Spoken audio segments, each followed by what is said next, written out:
Same thing with reliable principles and methods. So now I'm going to give you an example here of kind of a problem that happens in the court system that can happen, and it has happened. And this is about this idea of whether the principles and methods that are presented in expert testimony are reliable. And one thing that has been argued to me that I push back on a little bit is, you know, this method has been accepted in court, and really, therefore, that's proof that it's reliable. And I've always argued that we need a little bit more than that. So this is like kind of the trust me, I'm an expert, I've done this before.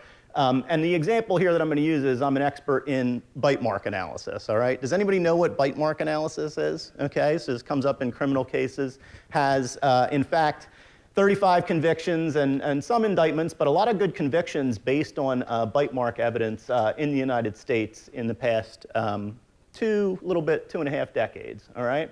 And it's really a pretty simple concept based on 3 principles.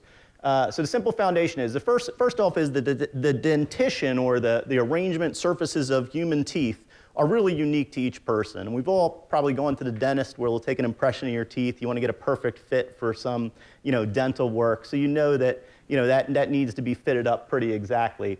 So that's the first idea, that everybody kind of has this unique dentition. The second idea is that, you can record that dentition in a substrate like human skin and get that unique mark.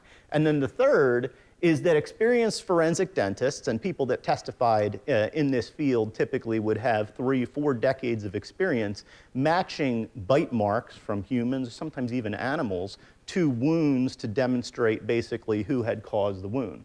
So really just 3 basic principles there, all of which kind of make sense. The uniqueness of human teeth, the idea that you can record that uniqueness in a substrate, and the idea that somebody has been doing this for 30, 40 years must really know what they're talking about, right? The problem is that none of those claims are actually supported by any kind of real research. And bite mark analysis right now is really regarded as junk science. But that's not the actual problem.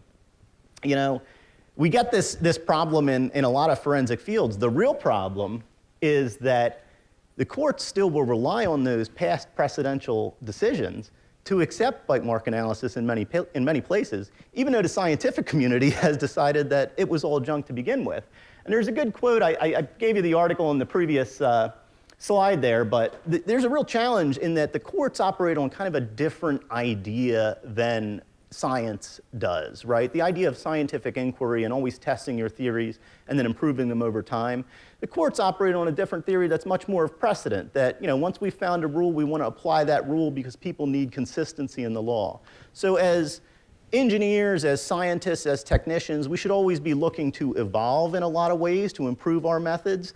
And the courts aren't necessarily always looking to improve and evolve the law. They're looking at giving people certainty around the law, which is a whole different set of rules. And when we mix them, we get some kind of funny results, right? One thing is, once a practice has been sanctioned by the courts, it really actually lowers the incentive to dig in and do that foundational research and try and challenge that practice from a scientific perspective. And that's a problem for science.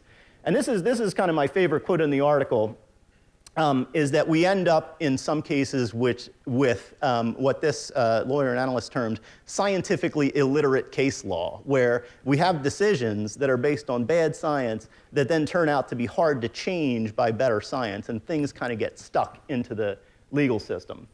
So basically, as any type of engineer, particularly in this field, cost engineers, we really need to ensure that our forensic practices are based on something more than just legal precedent. As I said, this is a discussion I've had with a number of analysts, and the idea, certainly those cases should be reviewed, they should be understood. But then we also need to step back and say, we operate on a scientific and technical basis, and we have an incentive that's separate from the court system to be improving these practices, and then to go convince the court system that, when that analysis was presented in 1975, it maybe wasn't entirely wrong, but we've improved our approach since then.